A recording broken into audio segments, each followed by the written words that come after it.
When we were writing it, almost all the characters as we wrote, we had these guys in mind. Every day I come to work with different fun people that I really admire and whose work I follow carefully. George told me about it maybe 2 years ago. Sorry. Heil Hitler. And I went, oh, God, that sounds so good. I'd really love to be in that movie. It opens up the Second World War in a way that you get a completely different perspective on it. I get to put on a World War II uniform and a helmet and carry a gun. Neato. Everything I've wanted to do since I was 5. It's a great opportunity for me. It's an honor to work with such wonderful actors. They're wonderful characters, both off-screen and on. By the end of it all, we have become kind of a group. You just felt like you were really in the army. They've called me the kid on this. I've sort of been given that nickname. They all really enjoyed themselves, and that's an important part of it.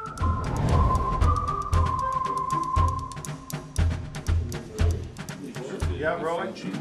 We have speed, yep. Hey, marker. Okay, everybody settle, and action.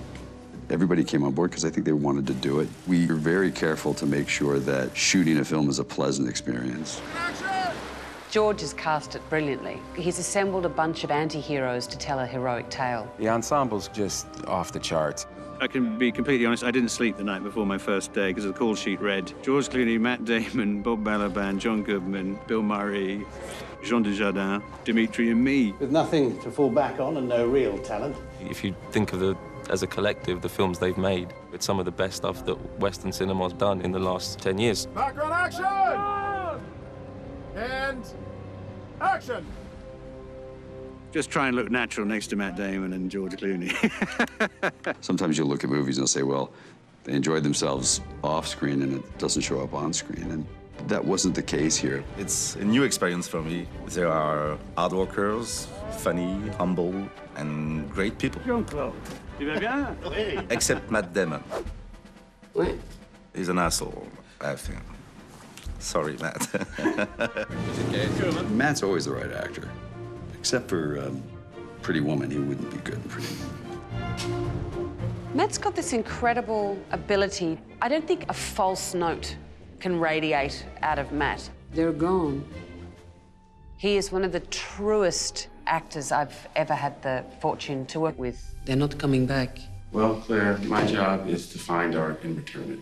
And this seems like a good place to start. Jean Dujardin is one of my favorite people I've ever worked with. I'm stupid, but... Okay, here we go. I have a good memory. Yeah.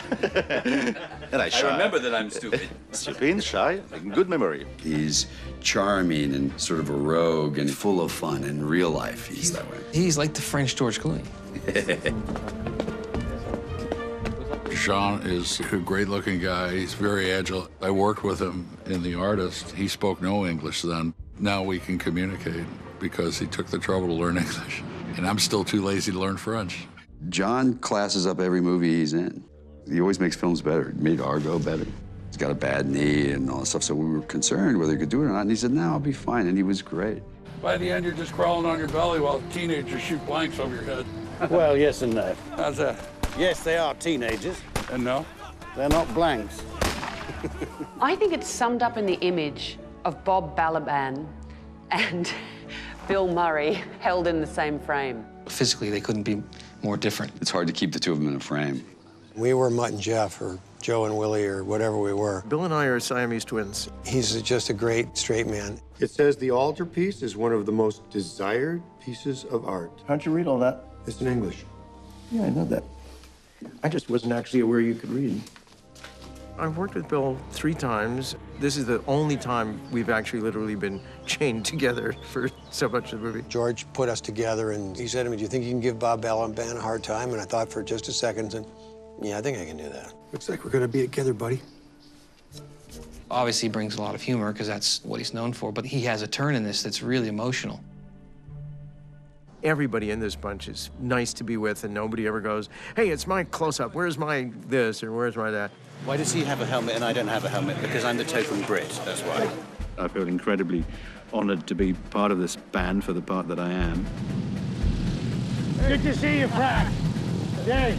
Oh, well, the chaps are all very anxious to get started. You're a lieutenant? They are getting desperate around here. Don't let Churchill hear you say that. they're just fine actors. As I say, just a privilege. I keep pinching myself. From the minute we thought of Hugh as the guy, it made it easier to write. That beautiful letter he writes to his father. Weep you might when you hear of my many adventures with these fine men. It would remind you of our treasure hunts when I was a boy.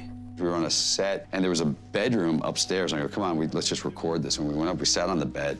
He sat down and he read the letter once on a microphone. And I was like, well, that's good, and fuck you for being that good that quick. Father, I know I've been a great disappointment.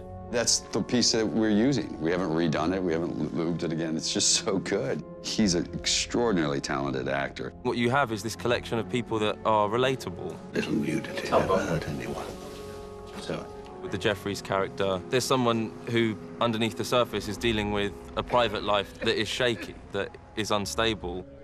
This kid has an amazing quality. He's a really easy, as a director, really easy to stick a camera on that kid's face and just let the story be told through the way he looks at people.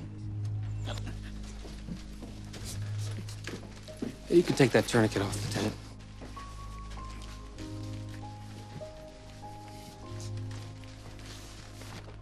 Is he gonna be okay? He's gonna be fine. Can we get the chaplain? Joe, can I get that morphine? I'll get the chaplain. He's a really good, smart young actor. Yep. Very happy he came on. It's a good find. It's a really tough gig. They're divas to the last. I'm strapped for cash, and I've got a sort of a modest art collection at home, and I have to keep feeding that. And I thank George for the job, but it's difficult. Cate Blanchett, well, look. She was our last choice. She was our last choice. We didn't want her. We were actually going to have a man play that part as well. Well, like, I'm the only woman in the film, so you've got to have a bit of woman with glasses. You bring the potted meat. I'll bring the wine. She's just effortless. And when I say effortless, I don't mean that she doesn't put effort in it, but you don't see it, and that's when you're a real pro. You weren't kidding. I never kid. It was an issue we got around in the Ocean's films, which is you need people who are comfortable enough with their own persona and who they are that they're not desperate to own all the scenes they're in. The less that George as a director, or me as a producer, or us as writers have to worry about any of that stuff. There was great generosity of spirit in all the actors because they were willing to come and play like that.